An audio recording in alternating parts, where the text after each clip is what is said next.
Welcome back to Watt's Thoughts. Today we are going to look at the numbers from ChooseFI as a group, ChooseFI.com, your blueprint to financial independence. So FI being short for financial independence. One of their coin phrases is, let's start a fire. Financial independence, retire early. Brad and Jonathan, they are delightful. Their podcast is phenomenal. If you're on your financial independence journey, this is definitely a podcast you need to check out. This is why I don't like this type of article.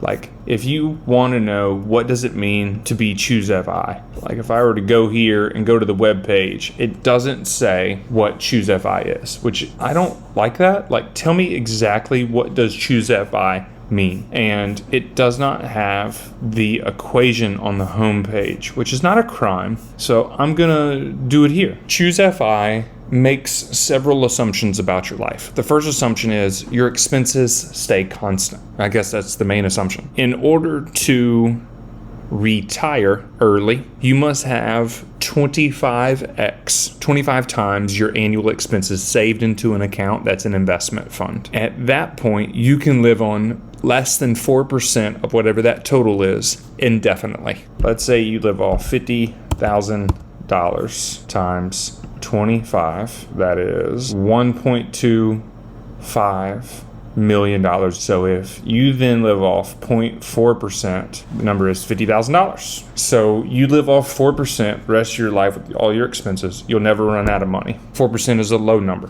This is a very conservative lifestyle. This is a very conservative program. Your interest is going to be more than 4% in any given year for the most part. And let's say you make 6% on all your money given a year.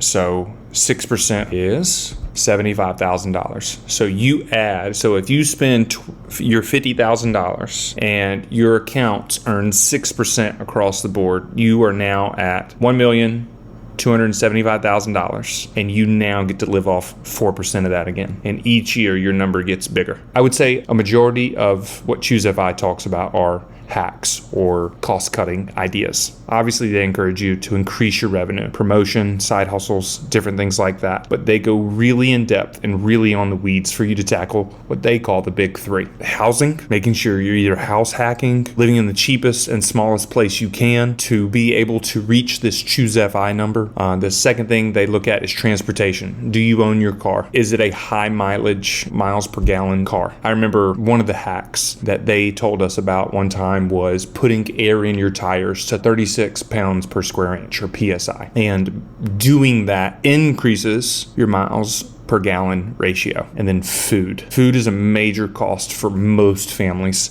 that is never going to go away, because chances are you're going to eat once a week. And so they have a ton of cost-saving ideas for food. And once you get past the big three, then they call it the 1% that come after that. So you start looking to tackle all of the little 1% differences that would make you reaching your ChooseFI number faster. Cost-saving ideas for your electric bill, water bill, your paper products purchasing, the way you buy clothes, shopping at secondhand stores, renting versus buying, looking at different things about tools, like if you need to do yard work, is it cheaper to do it yourself, take more time doing it, or hire a professional, and like they break down costs. Investing, podcast. The podcast is probably a great way to start.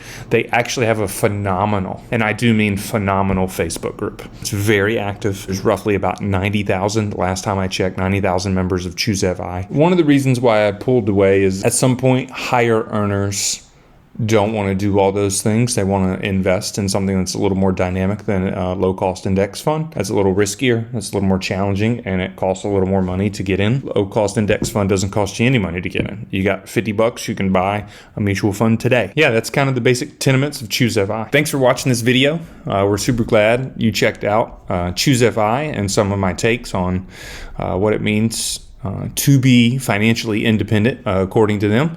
And if you have another video you think I ought to comment on, or a financial system I ought to review and talk about, please put it in the comments below and we will get to it. Be sure to like and subscribe for more.